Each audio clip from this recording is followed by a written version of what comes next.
Alrighty, what is going on, everybody? Hello. Hello and welcome to the stream. Welcome, first of all, to my return from break. I was off yesterday, Tuesday, but today is Wednesday, October 9th, 2019, and I have returned. So welcome to all of you, my viewers and friends. Hello, hello. Also, welcome back to 6 straight days of streaming. Starting today, 6 straight full-time days of streaming. Coming up for you, some good variety of stuff that we're going to see this weekend. In fact, some pretty good variety considering the fact that there's really nothing going on right now in the realm of gaming. No big new releases or whatever for a little bit, which is kind of weird for October. Typically in October, you know, we've hit that really busy gaming season where everyone's rushing to get their games out before the end of the year. And typically we have a lot of games coming out in a short period of time. Well, that is true, but it's pretty much only true for the second half of October. For whatever reason, this first half of October is pretty slow this year. And so, we're going to have some good variety in the next week and a half before the actual major new releases start hitting. All right, and I'm going to talk to you guys about that in just a moment when we go over the schedule. All right. But what I like to say is, yes, hello everyone, welcome back. Yesterday I had my day off. It was a pretty good day, but a little disappointing. And the reason I say that is, Kat and I had hoped to go get a pumpkin. We wanted to go to a pumpkin patch and get a pumpkin that we might have carved and everything, you know, as a jack-o'-lantern for Halloween. So we go out, and we had one thing we absolutely had to do first, okay, before we went to the pumpkin patch. We go out, we do this thing. As we're leaving, it starts to rain and hail. Like extreme rain and hail. It lasted for about 20 minutes, and by the time it was done, everything was completely soaked to the core. Like, it was disgusting. It was like, oh my god, so much shit. It just came down out of nowhere. Imagine if we went to a pumpkin patch that had just had hail and rain. It would have been like a bog, right? It would have been like walking through a disgusting muddy swamp. So we were like, well, if it stops at some point today, maybe we'll still go. And it didn't. It's rained all day long yesterday. So our one day off for the week ends up being a rain. Now, by the way, I don't mind the rain. Typically, I like the rain. The rain makes it nice and cool. And here it is autumn here in Washington State now. So it's been very cool. Our temperatures have dipped about 15 degrees in the last 2 to 3 weeks, which is nice. I like this kind of weather. But it's kind of disappointing when you had a day planned out and now your plans get kind of tossed because this rain comes out of nowhere, okay? So it is what it is. It sucked. We did not get a pumpkin. We might try to do it again next week. We don't know. Next week it looks like we're going to have multiple appointments on our day off. That's the thing. When you only have one day off a week, you have to cram so much into that day that it ends up being so hectic. And next week in particular, it looks like we're going to probably have at least 2 appointments at 2 completely different ends of the where we drive, you know, like one way over here, one way over here. So we're going to be flying all over the place, drying everywhere, and I don't even know if we're going to have time to go. We'll have to see. So it is what it is. It sucks. But hey, we still had a good day out. We still had a good day away. Trust me, after all the nonsense earlier this week, I needed a day away from the bullshit of the internet, which was a good thing. I unplugged and had a good day with my wife, and then when we came home, spent time with our cat Jasper, and it was a lot of fun. It was a good day. Okay? So now I'm back. And hopefully you guys are ready for 6 straight days of full-time streaming. That's 12 streams coming up for everybody in the next 6 days. I guess now we can start to talk about what I'll be doing, shall we? So the first stream back here is Mortal Kombat 11. And you may be saying, what? Phil's still playing Mortal Kombat 11? Like, he hasn't actively played this in a long time. Well, the reason we're coming back to it today is because there's a new DLC character, and it is actually the very first guest character for Mortal Kombat 11. If you guys have followed Mortal Kombat over the last decade, you would know that essentially what happens is they sell a season pass, and typically, usually, they got 1 or 2 characters there that are like staple Mortal Kombat characters. You know, in this case, they've already released Shang Tsung as well as Nightwolf, okay? Shang Tsung, he's fun to play, but he's not great. Nightwolf seems to be a really good character. But then, they usually have optional characters that really aren't part of the Mortal Kombat universe, but usually step in to fill a role and to get people to be interested in coming to check out the game for the first time. For example, Mortal Kombat 9 had characters like Freddy Krueger and Jason Voorhees. Mortal Kombat 10 had Predator, and I think later on they actually had the Alien too, but I don't think I ever played with him. I played with Predator, I remember. Watch someone go back and say you did play with Alien, and I just don't even remember it. Who knows? Okay. So now, fast forward to Mortal Kombat 11, the first character that is a guest character in this game is the T-800 Terminator from the Terminator movie franchise. Now, this really shouldn't come to a shock to many people, considering that almost a year ago, it was leaked what all the DLC characters were going to be for this game. So pretty much the entire list that leaked is coming true. The only one so far that we haven't gotten an announcement for that seems like may still happen is Ash from the Evil Dead series.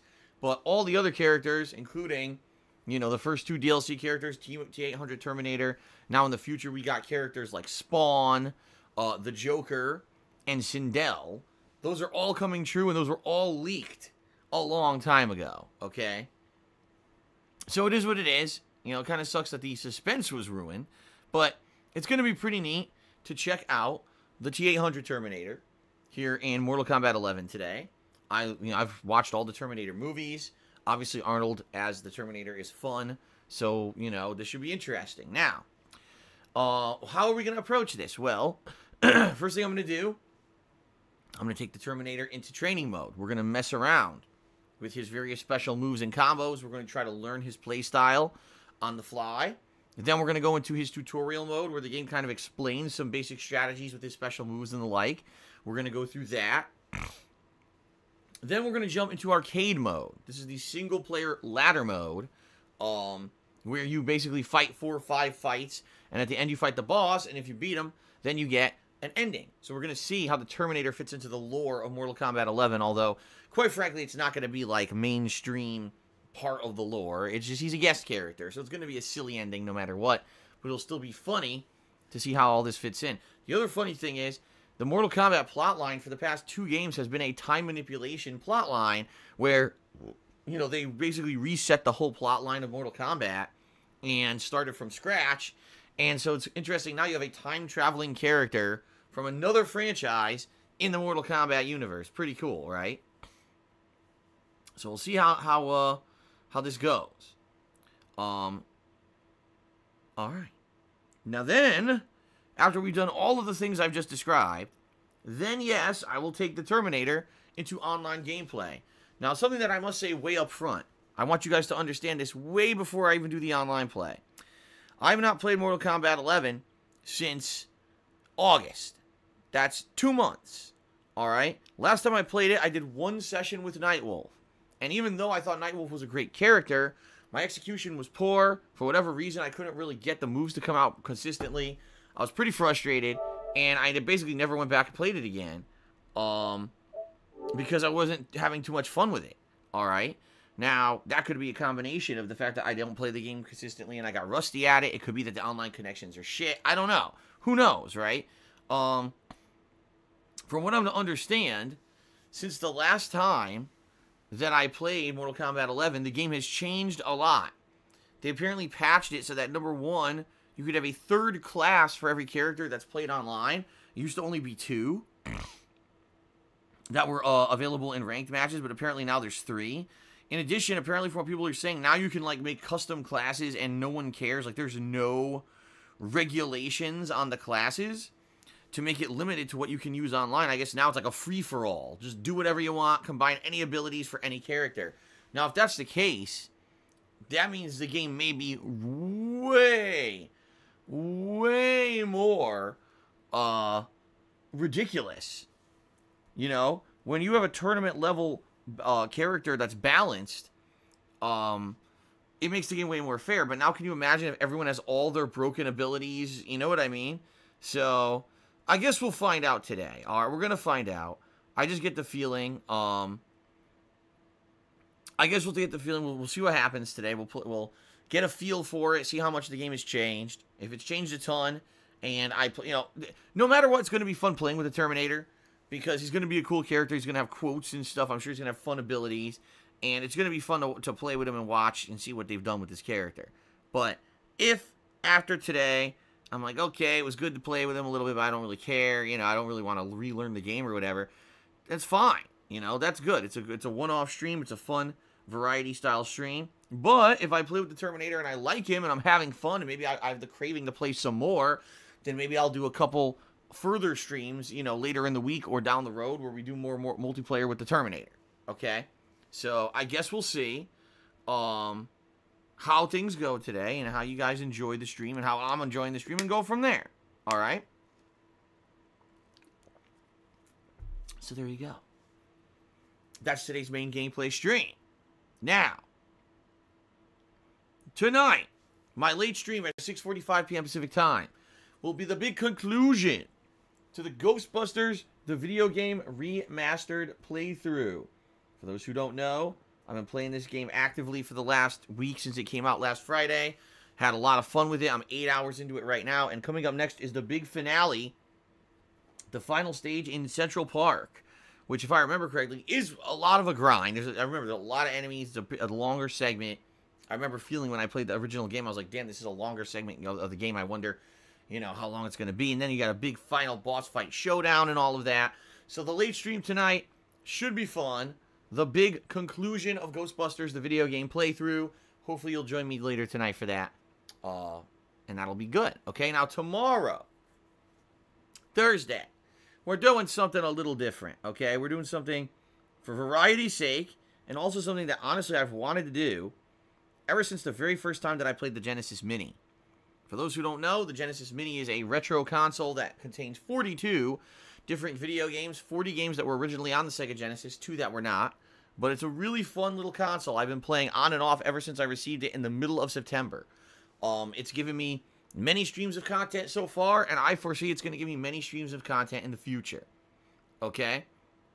So, tomorrow, what I want to do, I want to go back and actually try to do, like, a playthrough, an actual playthrough of one of the games that are on it, rather than me just messing around randomly with games on it, as I've been doing so far.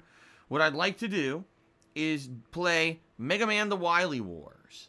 This is a game that is a Genesis exclusive Mega Man game. What it is they took the content of Mega Man 1 through 3, okay, from the NES, and they updated the graphics and reshuffled the sound around a little bit. And so it's basically almost like one of the earliest remaster collections that ever existed. Okay? And so this is going to be fun because not only am I going to be replaying the original 3 Mega Man games, but also, if you beat all 3 of those original 3 Mega Man games in this Mega Man The Wily Wars collection, you unlock a 4th playable game that apparently has unique robot masters and stages made just exclusively for Mega Man The Wily Wars. Now, I've never played those at all. I've never seen these bosses. I've never played those stages. To me, going back in time and playing, old school style Mega Man stages in the modern era is really sweet. Not to say that you can't still do that. If you remember, we had Mega Man 11 last year, Mega Man 9 and 10 in the last decade, but it's going to be really cool to go back to a game that was imagined in the 90s, the original Mega Man team and everything, and play these stages. So I'm excited for this, okay?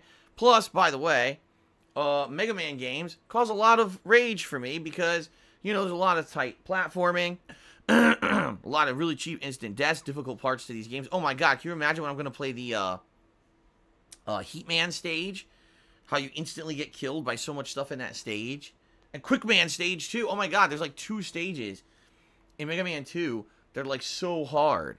So, you can definitely plan on a lot of rage and a lot of cheap deaths and everything. It's going to be fun. So that's starting tomorrow. That's going to be my main gameplay stream tomorrow. Mega Man The Wily Wars. I'm very excited for that. Okay? Tomorrow night, I'm going to go and do a stream of Dragon Quest Builders 2. My ongoing playthrough. And I believe that this time around, I may actually complete the stage that we've been playing forever. Essentially, it's the stage where we've been on this island. I forget what it's called. I've totally forgot what it's called. But it's an island where it's all about combat, where we've been designing different weapons, different defenses for like tower defense gameplay against different kinds of enemies.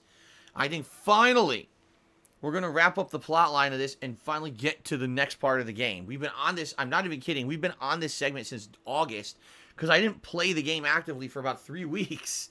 There was a good 3 weeks there.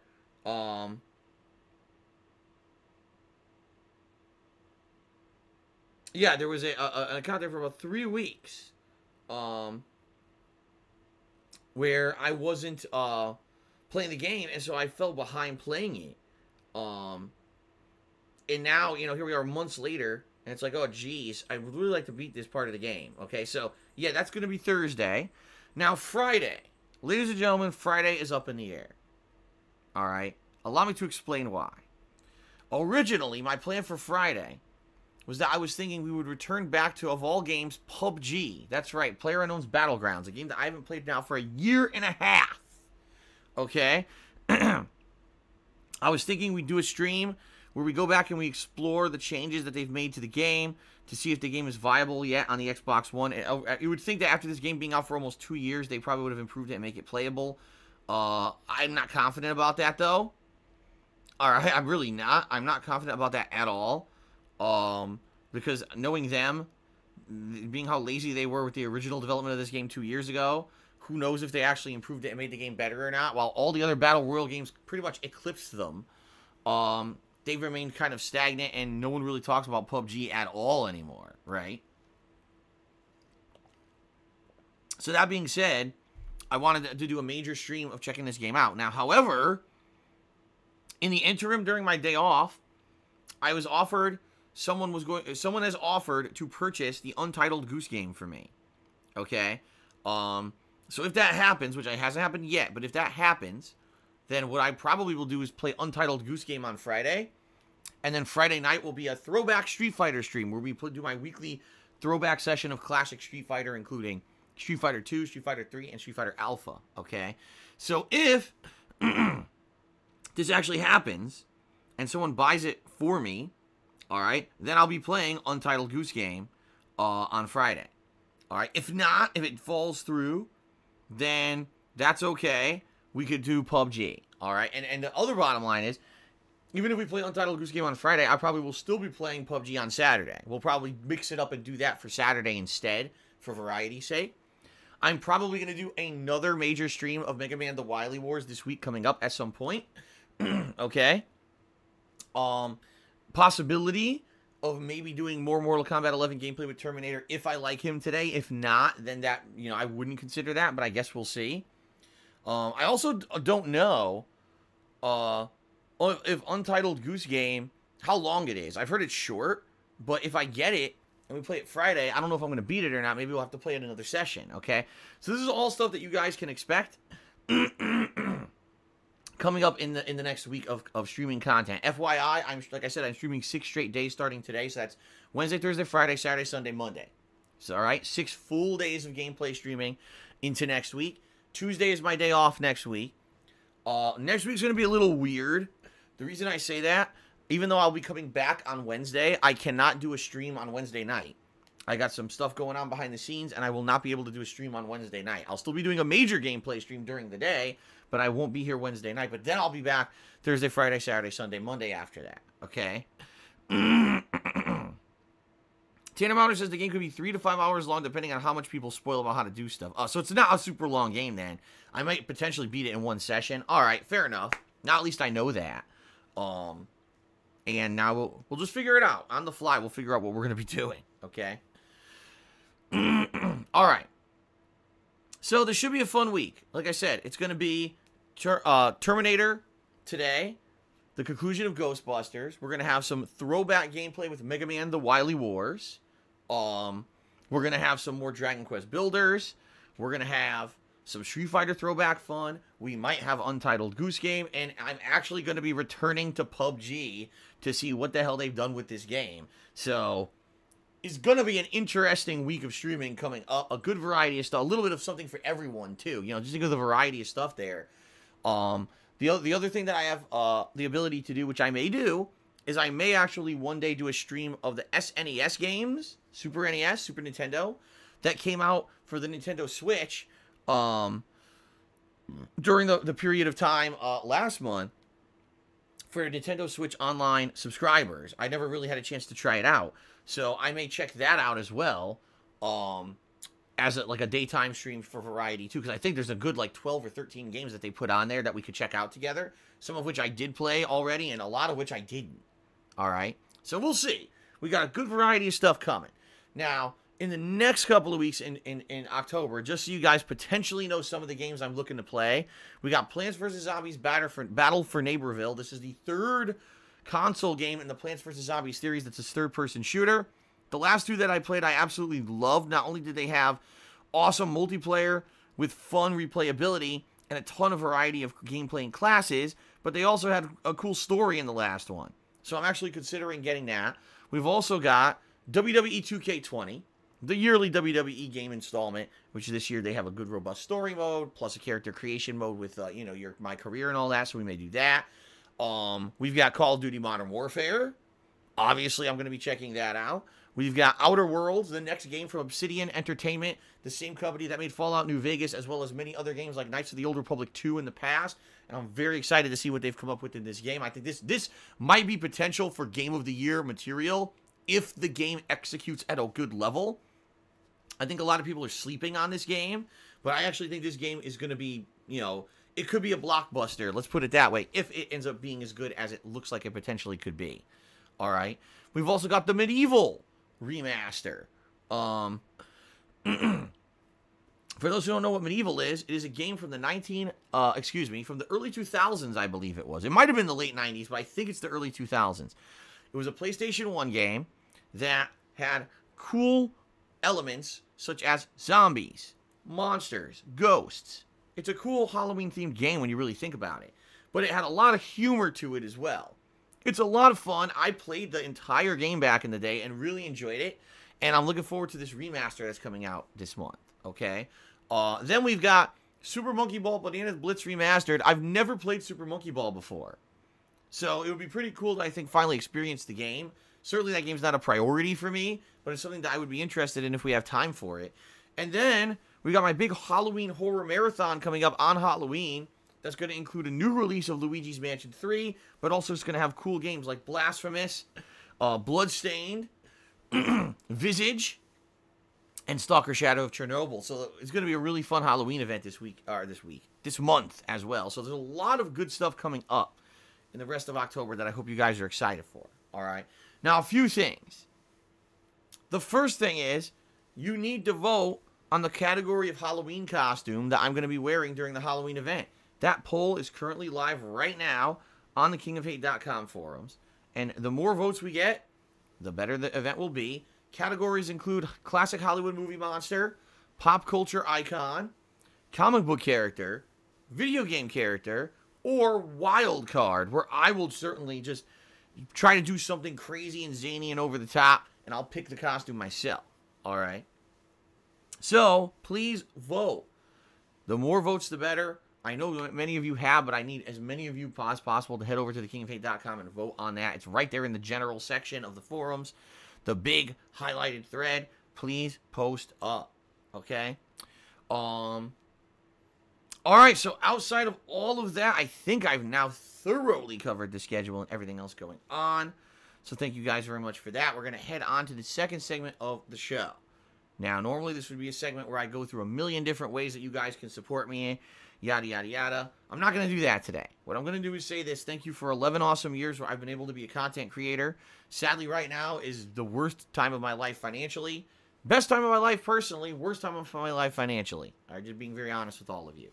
I really need your support right now in regards to tips on the streams, because I'm not getting paid by Twitch roughly for another week or so. It might be before then, which would be really good, but it's not guaranteed. I have no money, and I have bills that are clearing currently, and eventually my bank's going to say, well, you keep overdrafting your account, we're not going to pay for stuff anymore. I need to try to avoid that, because if bills go unpaid, that's when things really get bad, not only with my credit, but late fees on top of overdraft fees, and it sucks. I don't want to be in this position. I just am. This is my life situation right now, okay? So, just matter-of-factly, all right, the best way that you can support me right now would be to tip me. There's many other ways you can support. You could pledge to my Patreon. You could buy something off my Teespring store. You could cheer. You can sub. You could do all these things during a stream. But right now, tipping me helps me more than anything, because tips that you guys are giving me are going straight to my bank account to pay bills. All right? Like straight up 100% transparency here. As much support as you guys can lend, it's helping me to get through this month. All right? So please consider tipping me if at all you can today. I'm going to go through a little bit about the rules and everything on the stream here, just so you guys know the ground rules. And there's no misconceptions about any of this. The first thing I want to say is that, no, you don't have to contribute at all. It's not mandatory. I appreciate contributions. Yes, contributions help me out tremendously here behind the scenes with my financial stuff. Yes, contributions allow me to afford the games coming up this month. All that stuff's great, but you don't have to contribute. If you just want to come by and hang out on my streams and have a good time, and, you know, talk with me a little bit, interact with other people in stream chat, that's what it's all about. I don't want everyone to feel pressured that if you're going to watch a Phil stream or a Dark Side Phil stream, you have to contribute. You don't. All right? Just saying that up front.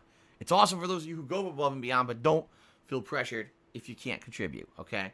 Now, I have to abide by Twitch's terms of service, which means I can't just say and do anything I want on the streams. Please understand that, everybody.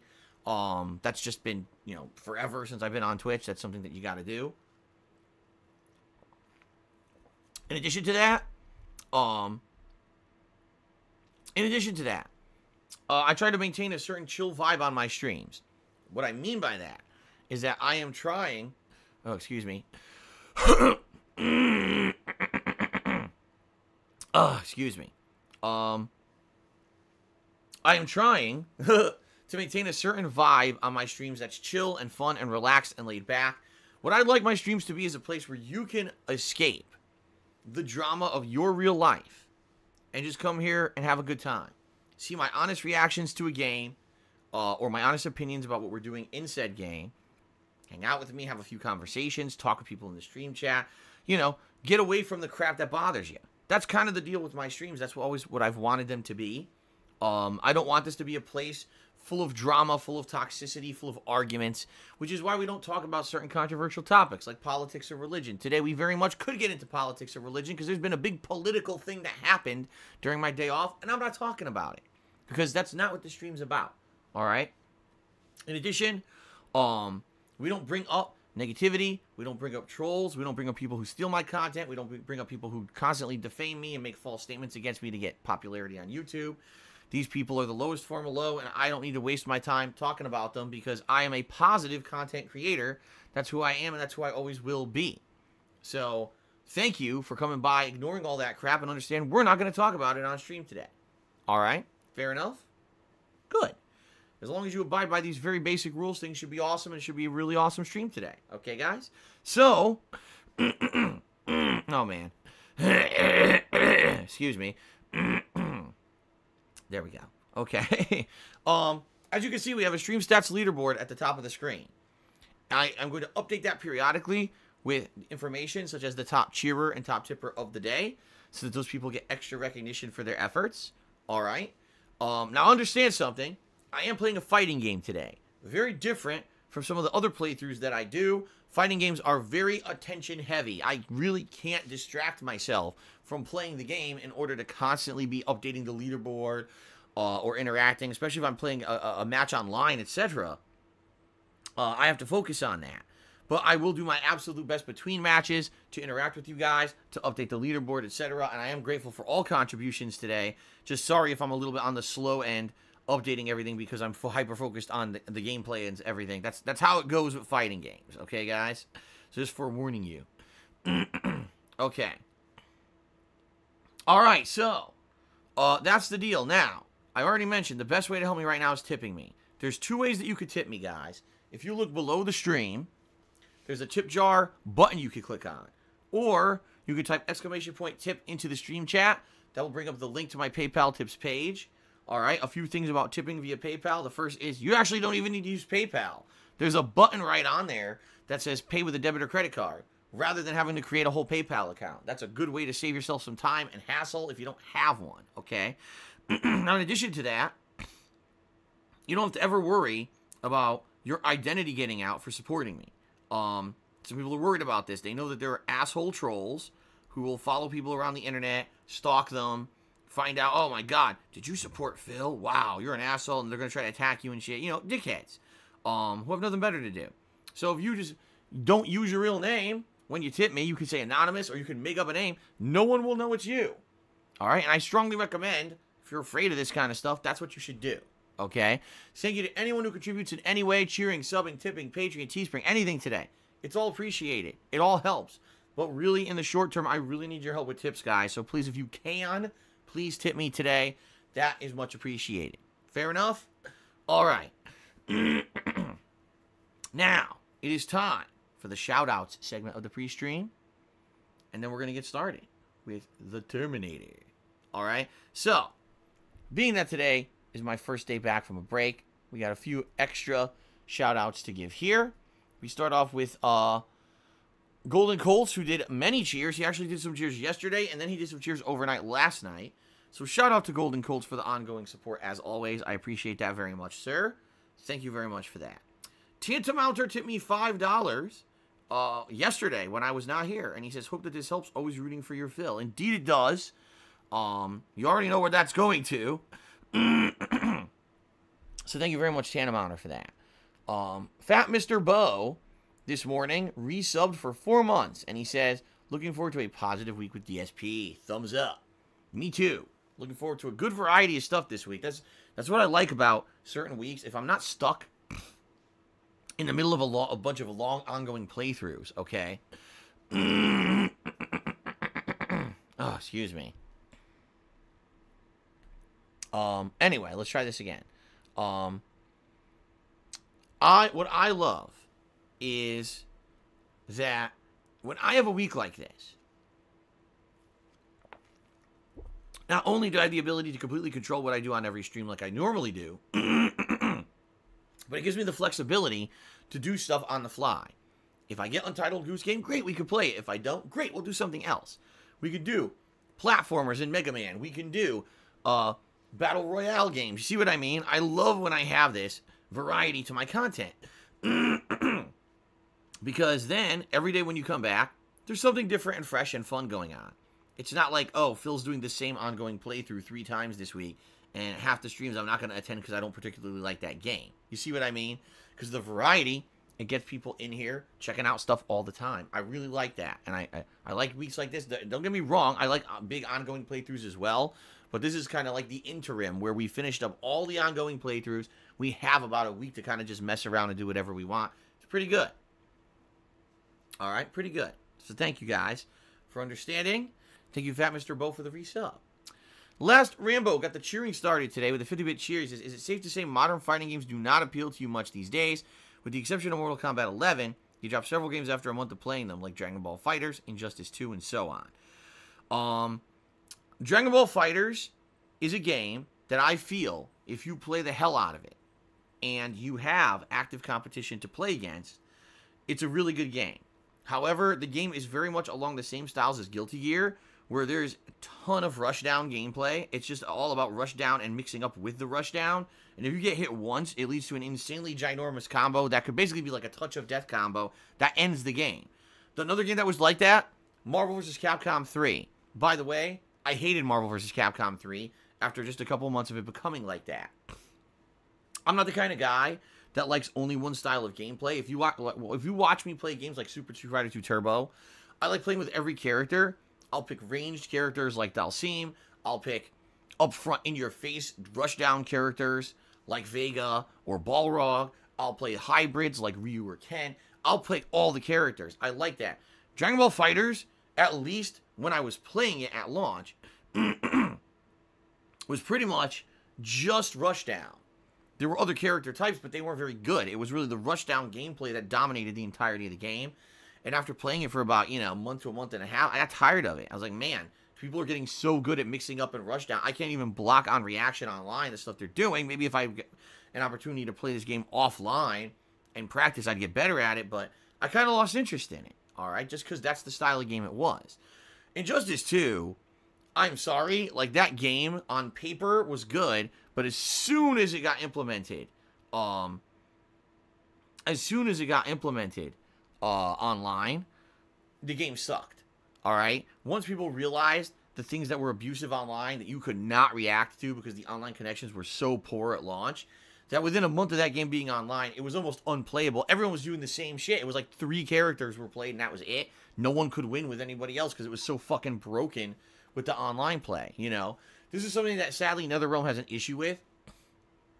It's fairly apparent they designed their games for offline play in a competitive nature and not online. Because when you have characters like Deathstroke in Injustice, and when you have characters like, you know, then it was Deadshot, right? First it was Deathstroke, then it was Deadshot.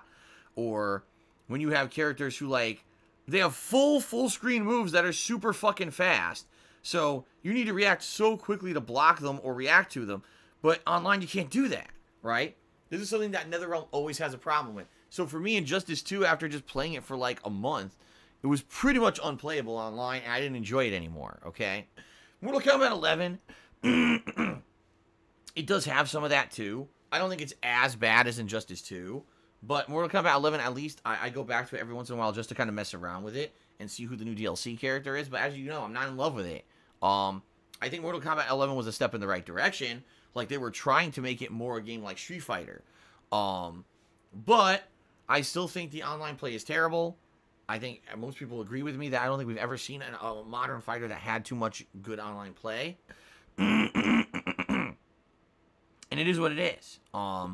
So, you know, moving forward, will I ever care enough about a fighting game to keep playing it consistently? I don't know, Last Rambo. It would have to be a combination of not only do I really like the game engine, which sadly is not the case with Mortal Kombat, with Dragon Ball FighterZ. I really don't like the game engine of Dragon Ball FighterZ that much, which is why I stopped playing it. But then I'd also need a game that has good online play. And it's like, I don't think we even had a game like that.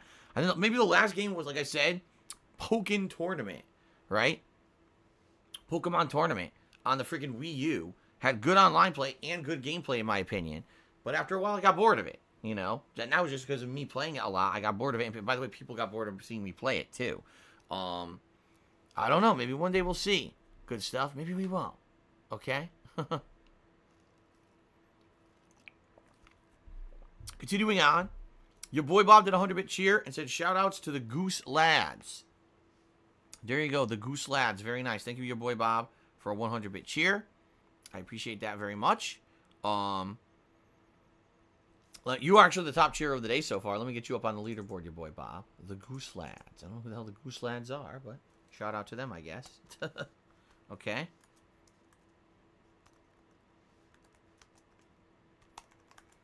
Okay, Rough and Toothless did a 100-bit cheer and said, hey, Phil, any interest in playing Asphalt Legends on Switch? Free-to-play arcade racing. Pretty dang fun. I've never heard of it until you just mentioned it.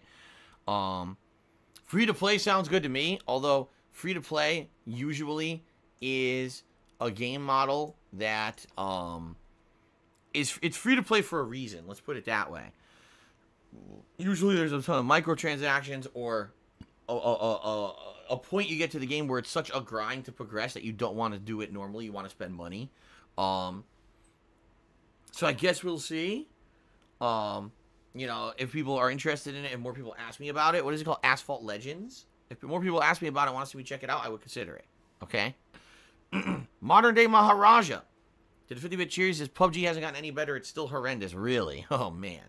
If that's the case, then this stream should be very interesting. I mean, it's been almost 2 years since it released on Xbox One, and you're telling me that these guys, who all they do is work on PUBG, by the way. It's not like this is a game studio who is developing other games or whatever. All they do is PUBG. You're telling me they couldn't improve this fucking game in that much time? Like... Wow. But anyway, I guess we're gonna find out. Like I said, I am definitely playing it this weekend. And I want to see how it looks, how it plays. So, could be an interesting endeavor. Alrighty, thank you for the cheer there. And, Ferocious Squirrel tipped me $1. That's the first tip of today. And you say, If one were to donate the money, both taxes and fees or point credits for you to play Astral Chain and Code Vein, would you do it? Ukulele and the Impossible Lair came out yesterday. You liked the previous game.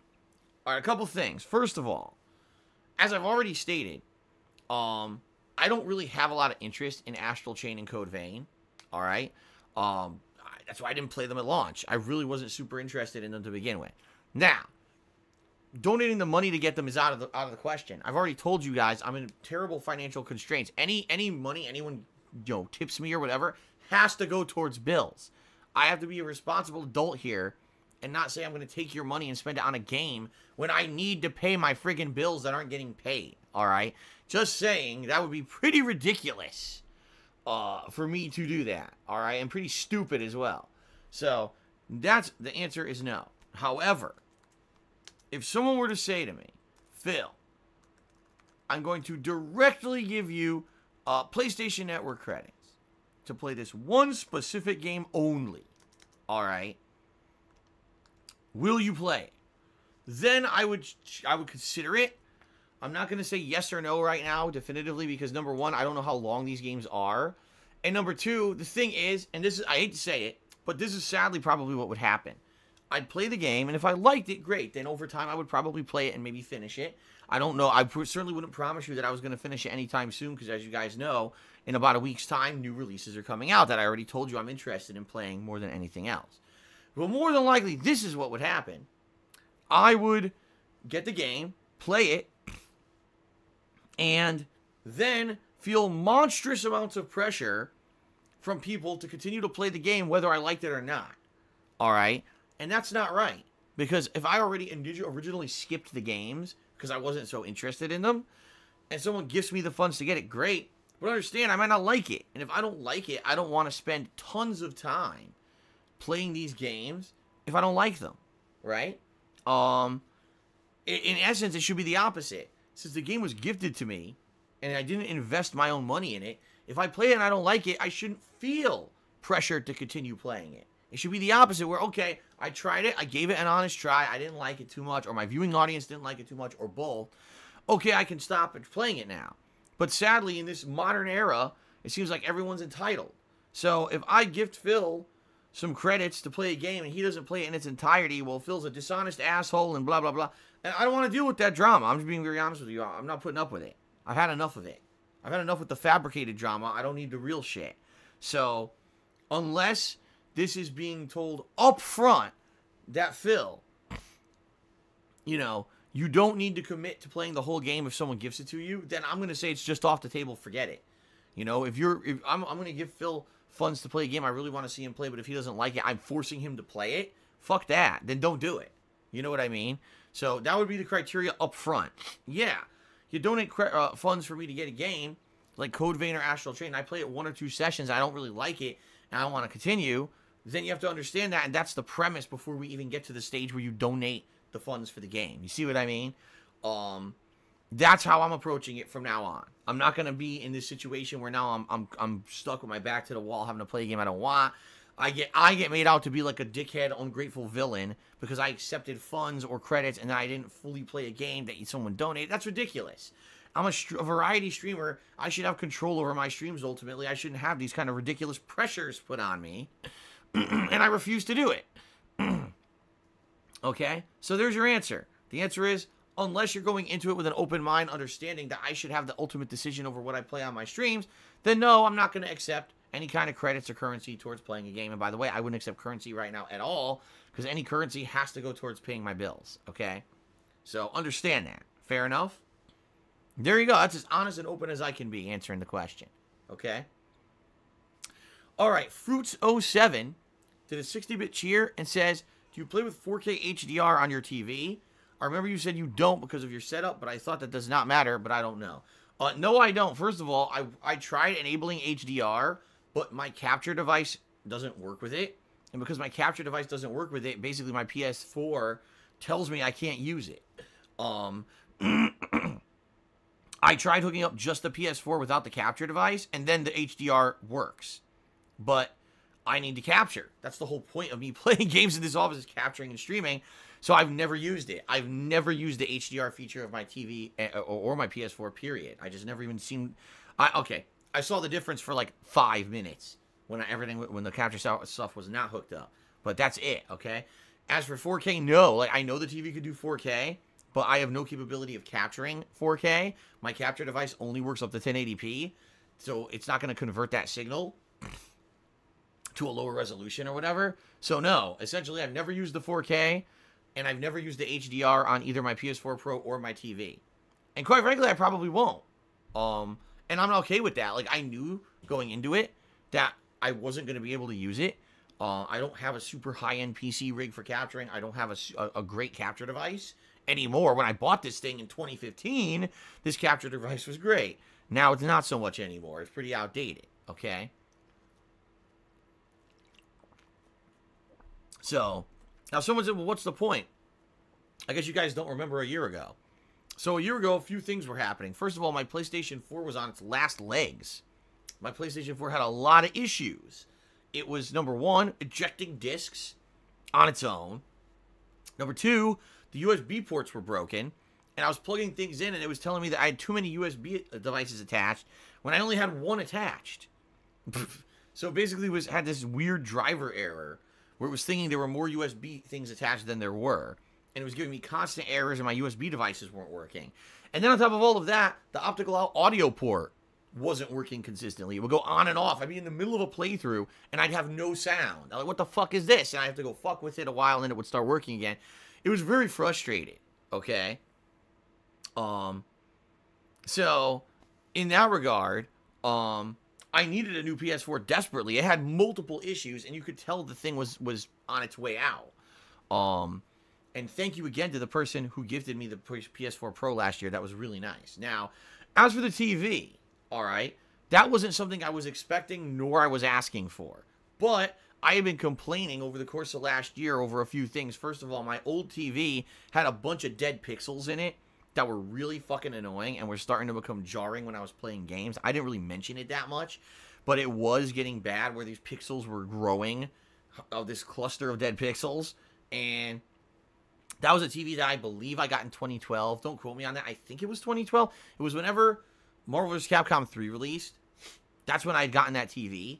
And I had played every single game on it that I had played for YouTube and then for Twitch on that TV.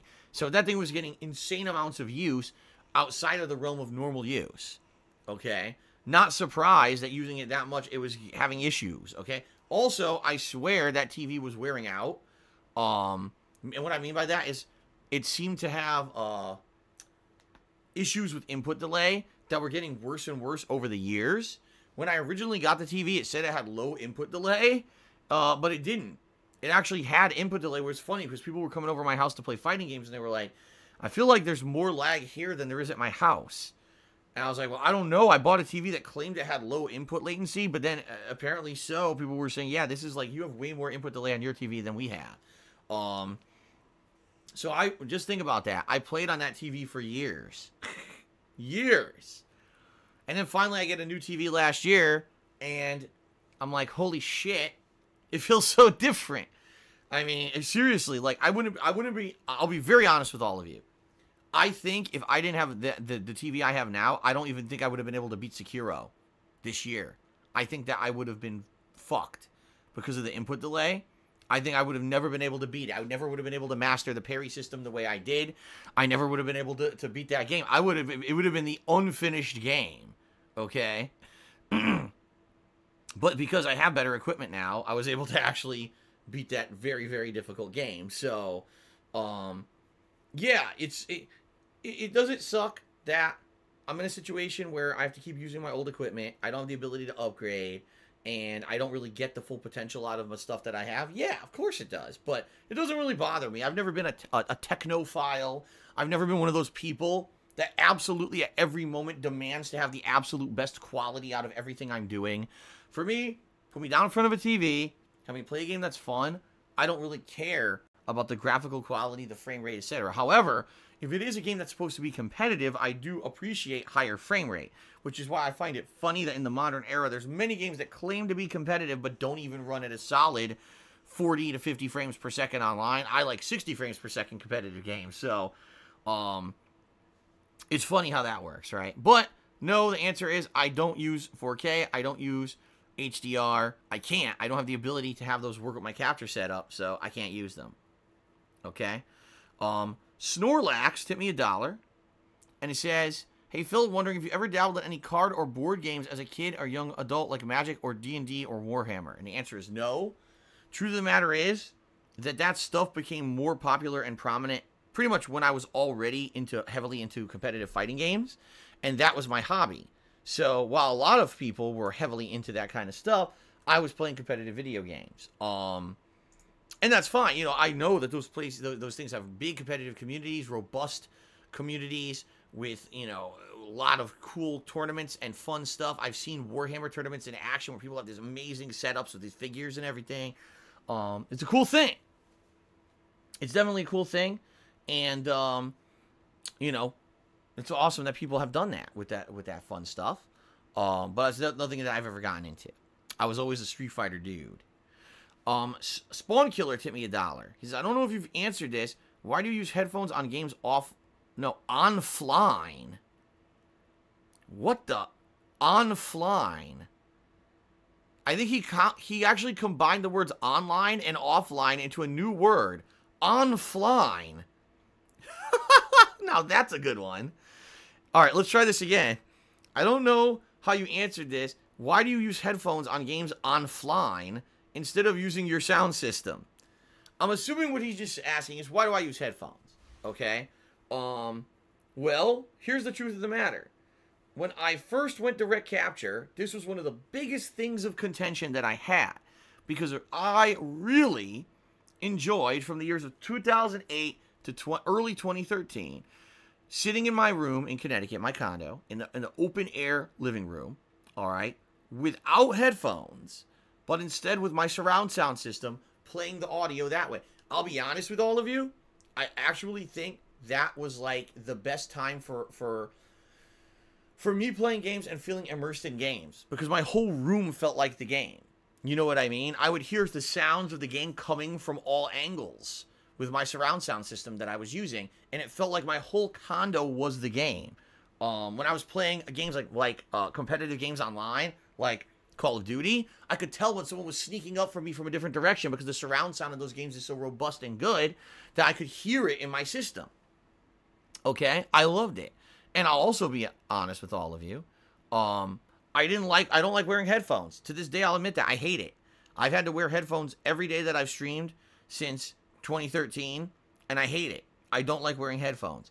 And, you know, it actually has screwed up my hair and stuff. Like, I have, they call it headband hair, where in the middle of my head, I now have this band of hair that's, like, depressed and messed up, because I've been wearing headphones every single day, all day, except for one day a week for the past, 5 years, 6 years, and it's just going to get worse, okay?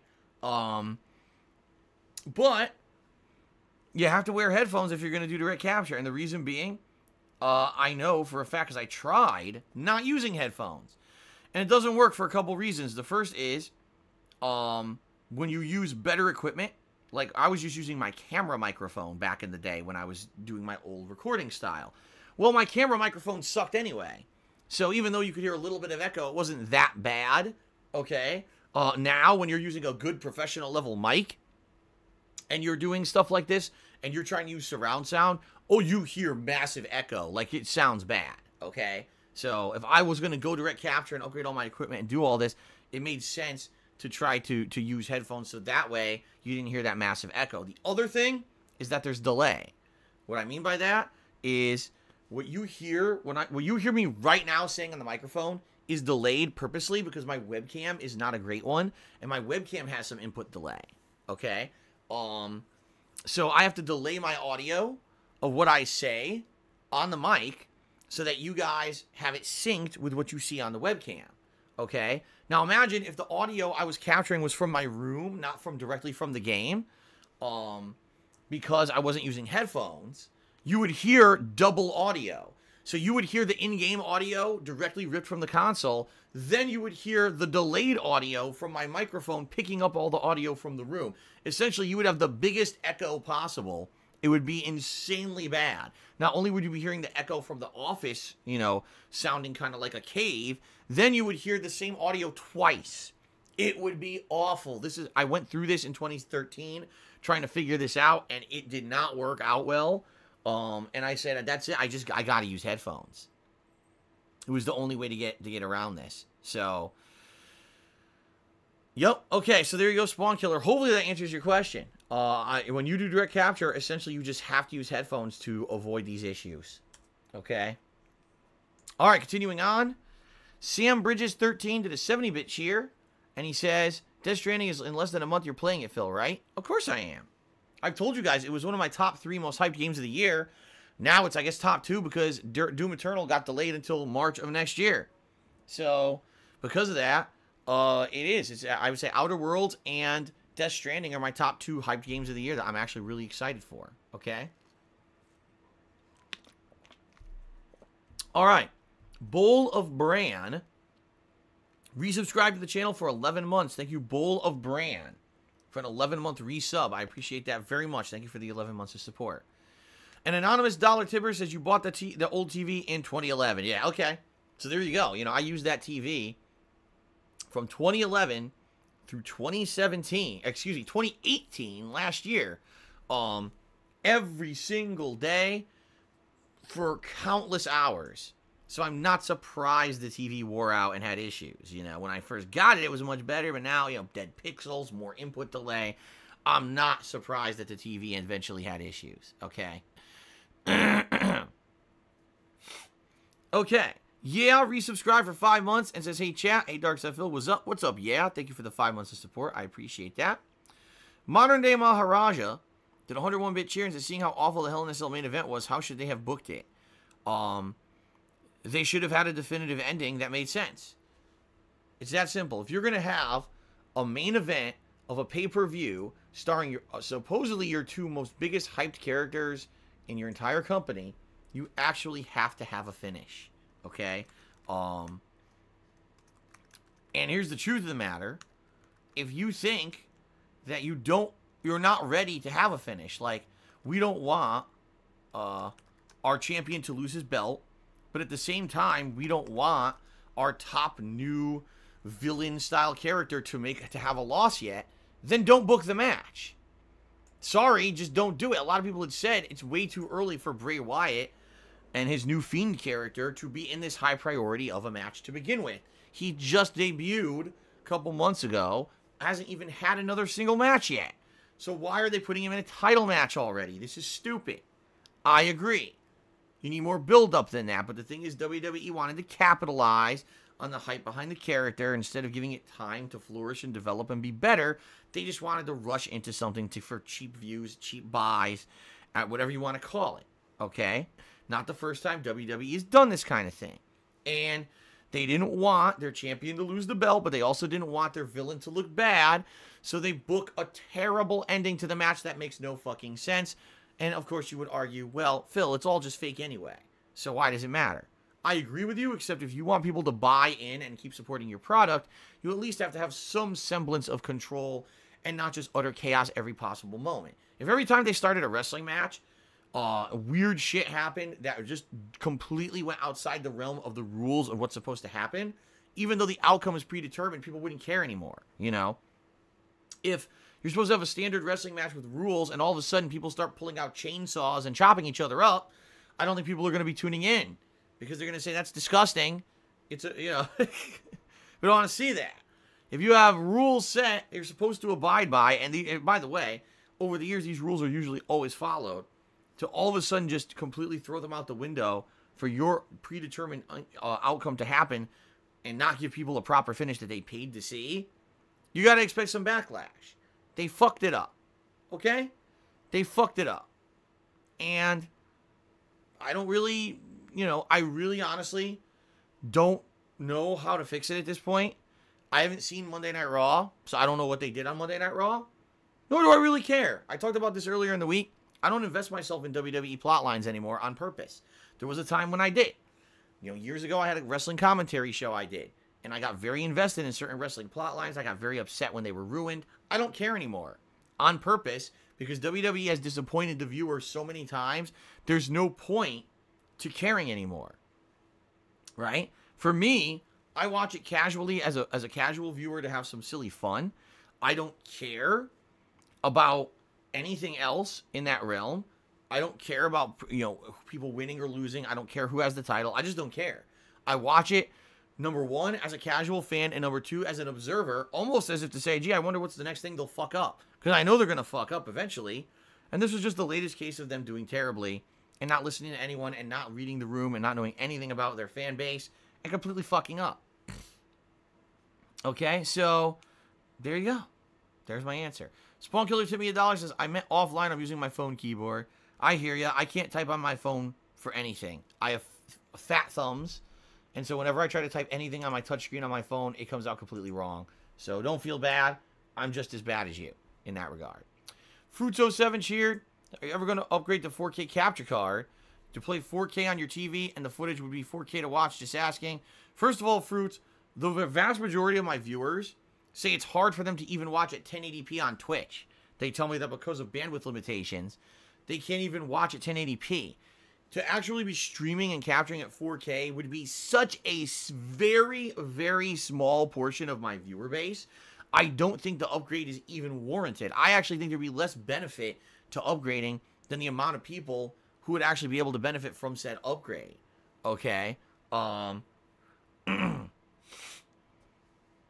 So, you know what I mean? I think that it wouldn't make sense. Okay? Be honest, I don't think anyone would benefit from it. In addition, I can't upgrade anything. I have no money. I mean, I've only just said that I'm in such bad financial straits for now and for the foreseeable future. I don't have money to upgrade anything. So, it's not going to happen. Okay? Last Rambo cheered, he says, Ukulele and the Impossible Lair is priced at $30. Would that interest you? Well, for those who don't know, I forgot to mention this earlier. Ukulele and the Impossible Lair is a 2D action side-scroller. It is not a 3D platformer game like the original Ukulele a couple years ago. For those who don't know, Ukulele is the spiritual successor to Banjo-Kazooie, made by the original dev team. I liked the game. I wasn't in love with the game, but I liked the game and I enjoyed playing it. Sadly, some people didn't like it. I remember playing it and people were like, oh man, this isn't as good as Banjo-Kazooie. It's boring. So I played through the whole game and it's lengthy, gameplay and everything. But, yeah, I don't know if people would even want to see me play another game in that series. Well, this game isn't even a real sequel. This game is a 2D platformer. Okay? Quite frankly, no, I'm not interested in it. I'm not. Not really interested in it at all. For $30 for a side-scrolling 2D platformer, I think that's too much money as well. So the answer is no, I'm not interested in it, and I'm not going to be playing it. Okay. 2-Bar King did a 100-bit cheer. Thank you very much, 2-Bar King, for the 100-bit cheer. Samson has tipped me $1.50 and says, are you hype for the PlayStation 5 Holiday 2020? A lot of new features, including the immersive haptic controller that will help to deepen immersion. Sounds interesting. I don't know anything about it. I know that apparently they announced this yesterday.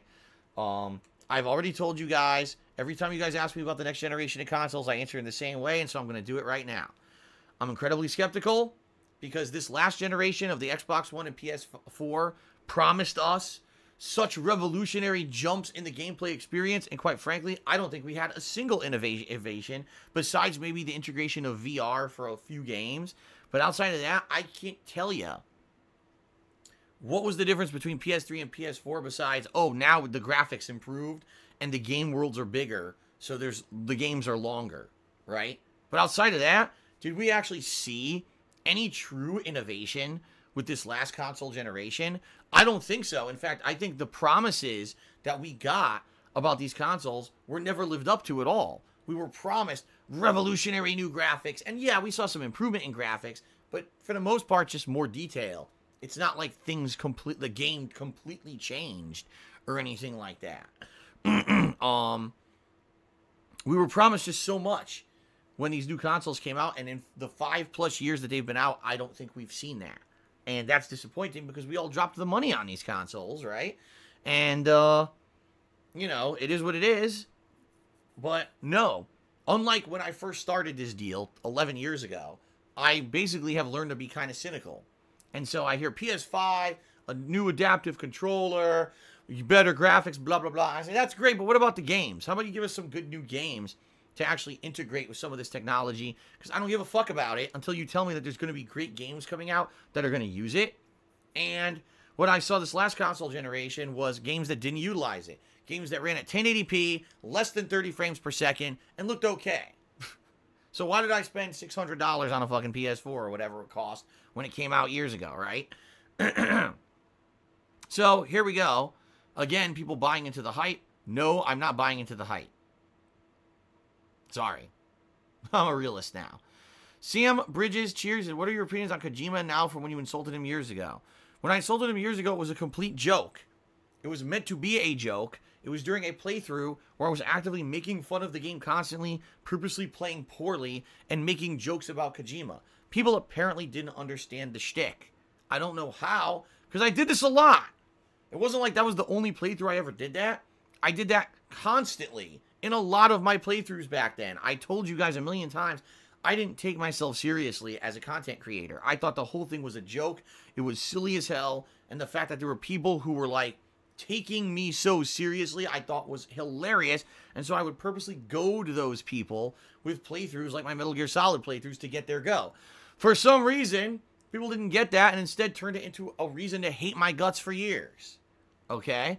Now, later on, I've come back over the years and replayed those games and said, yeah, do I feel that Kojima maybe is a little bit full of himself with these games? I think we would all agree he probably is. At the same time, he makes a lot of great games and masterpieces, so maybe he deserves to have some of that cockiness about his own feelings about himself, right?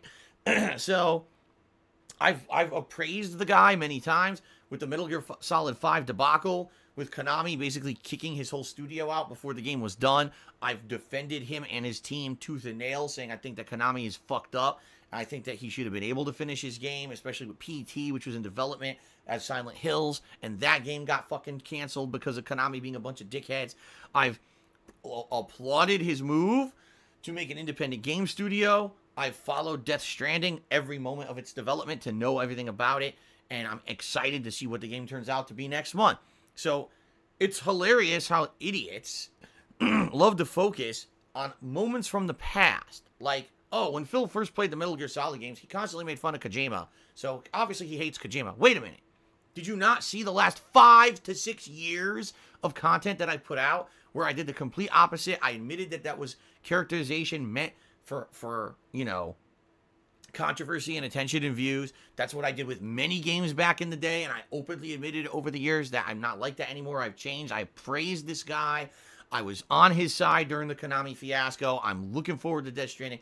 All that apparently doesn't matter because at one point, I shat on Kojima in the past. And sadly, I hate to say, this whole stupid cancel culture bullshit needs to end because if you don't understand that things change over time, then you're an immature child. You actually think the whole world is black and white and that people can't understand that things that they've done in the past maybe aren't good and they need to change or whatever. You're a fucking idiot. And your mentality of having that kind of belief system is not helping anything. It's just making the world worse. And I firmly believe that people can make mistakes in the past and change and be better. And I know, you know, doing this stuff, and I said this recently, I said it in the interview with the Quartering that I know that things I did in the past actively formulated people's opinions because I had a big following and I didn't understand that at the time, that the things that I said and did were being taken seriously and at face value rather than me just kind of joking around as a character. People didn't understand that. And because of that, they you know, there are things that I said about Minecraft, things I said about Kojima, there are things I said about other game developers and things that might have actually actively been seen as insults and hurtful, right? And it's messed up, and I agree. I've talked about that, you know, many times. So why anyone in 2019, okay, would be bringing up the things that I said and did about Kojima 7 to 8 years ago is pretty ridiculous. And I've already said about 4 million times that my opinions about Kojima are very positive.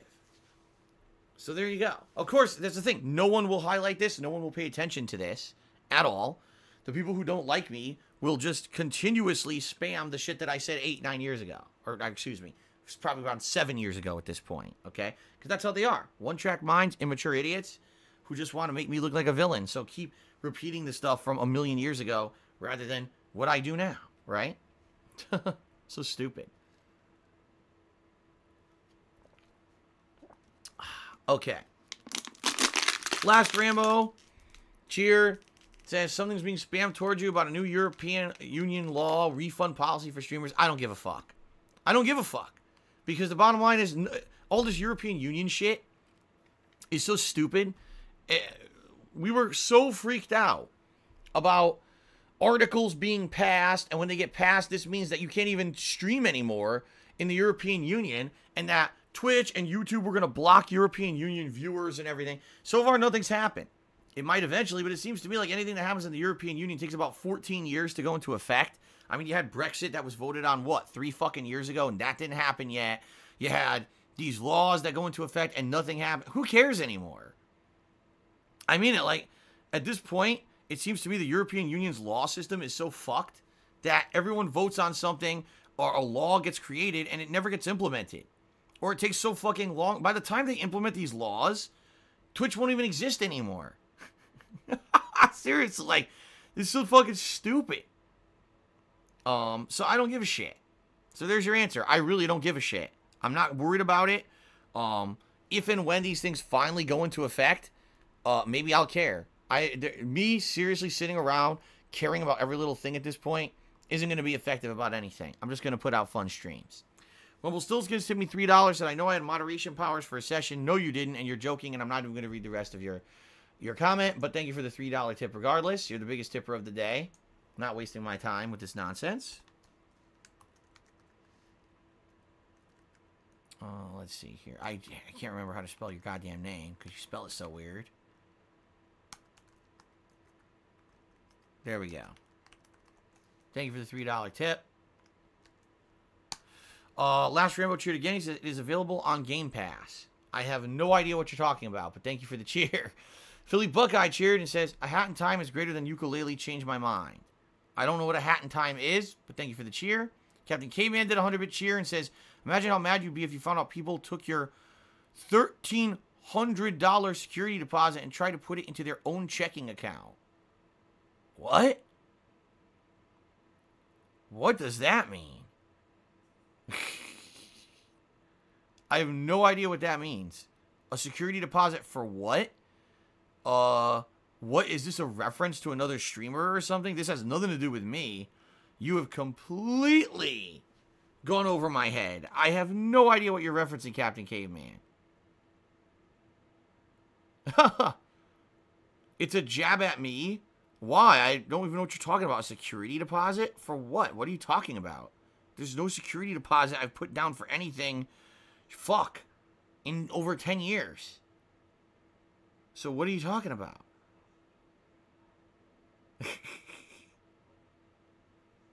You've completely confused me, Captain Caveman. I have no idea what you're talking about. If you'd like to elaborate, please do, but I don't know what the hell you're talking about. Okay. Vote Democrat did a 111-bit cheer. Says, will you ever do IRL arcade streams? I'm sure all of us would love that. And Cat could come along. No.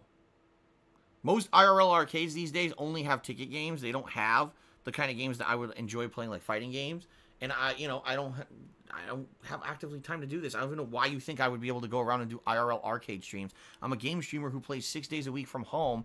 Why do you think I'm going to have time and money to leave my house to go do IRL arcade streams? What is going on? Vote Democrat. You've only been here like a year on streams. I'm pretty sure you know who I am and what I do.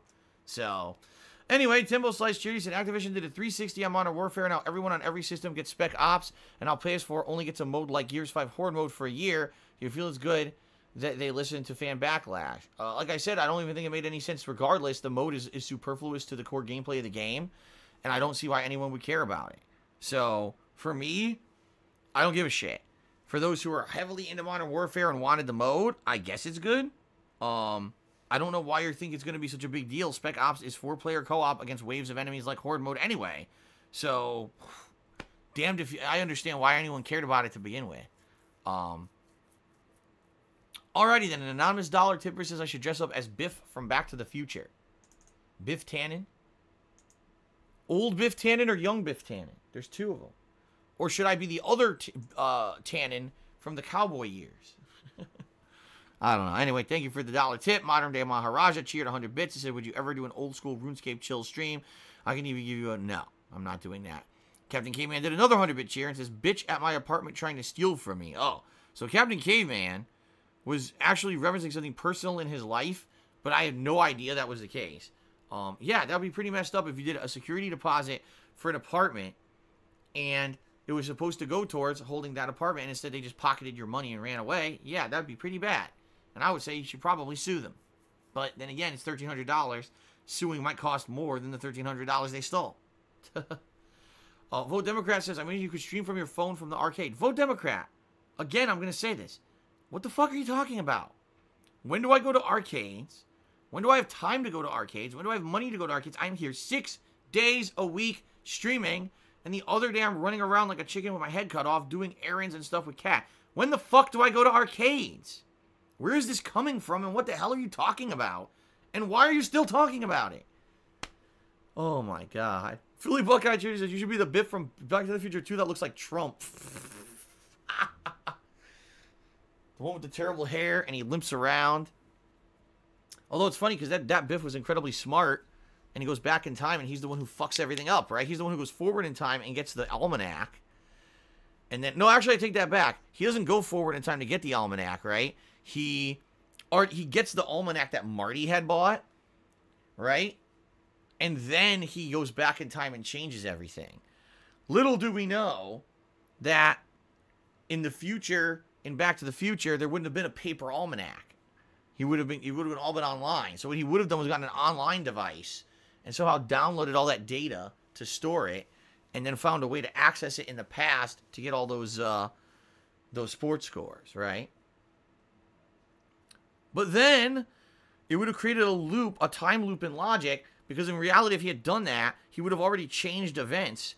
And if he changed events, that means that future scores in games might not have been the same, because just the smallest little thing could have created a butterfly effect ripple, right? Like, for example, let's say that young Biff bets on a sports game, and young Biff becomes a millionaire.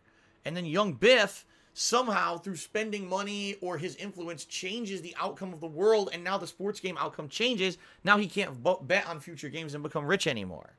So in reality, it's a time rift loop of butterfly effect that never would have figured anything. It never would have happened. Figure that one out. Okay. Ladies and gentlemen. B-Boy Cyclone says Avengers solved that. It's all false. I didn't see Avengers Endgame, so there you go. I never saw Avengers Endgame, so I don't actually know how it all ended. I never saw the time loops or nothing that apparently are in Avengers Endgame, so. Alrighty then. Okay, so, ladies and gentlemen, let's give some shout-outs to the top cheers of the week. Okay? Give them some credit where credit is due. And then we're going to get started here, finally, with Mortal Kombat. I know you're all waiting, and a lot of people are like, what's taking so long? Well, you see what's taking so long.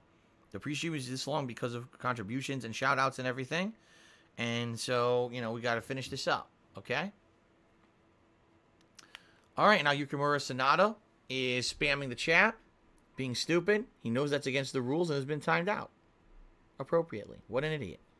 Okay, so let us now give shout-outs to the top cheers of the week. In 10th place, we got Vote Democrat. 9th place, The Last Rambo, who's tied with Mr. Papavera, so technically that's a tie for 8th. 7th place, Modern Day Maharaja. 6th place, Captain Caveman. 5th place, The Ultimate Reuter. 4th place, Philly Buckeye. 3rd place, Freddie Be Getting It. 2nd place, Sambuca. And 1st place, Golden Colts. Thank you guys for your cheering so far this week. Last Rambo just cheered. So would you unsubscribe from Netflix and subscribe to Disney Plus? I don't know. It's a good question. I'll be honest, I don't watch that much on Netflix anymore. I was watching a bunch of stuff at one point, but I don't really have a lot of time to watch that stuff anymore. Maybe you're right. Maybe I should unsubscribe from Netflix and get Disney Plus in place of it, because I might watch more on Disney Plus. I'll have to think about it. Disney Plus isn't out yet, and we don't know what the actual pricing just for Disney Plus will be yet. So I guess I'll wait and see, and maybe I will make that shift sometime in the future. We'll have to find out. Okay? Okay. I guess that's it, guys. Let's end the pre-stream. I'm going to very quickly use the restroom because it would be really bad if I had to use the restroom trying to play a fighting game. That would be nearly impossible to play. And then we're going to get started. Oh, wait a minute. Philly Buckeye just cheered. 50 Bits said, wait a minute. So I had to do that. Thank you very much, Philly Buckeye, for the cheer. All right. I'll be right back, guys. Give me like 2 minutes to use the restroom. And then we're going to check out the T-800 Terminator in Mortal Kombat 11. Like I said, offline first in all his modes and gameplay. And then we're going to try him online for some gameplay and see how it goes. It should be a fun stream. Okay, guys? All right. Oh, wait a minute. Rumpelstiltskin just sent me $2. Says, what? Was that you who leaned me or Madara? What? I didn't lean anything.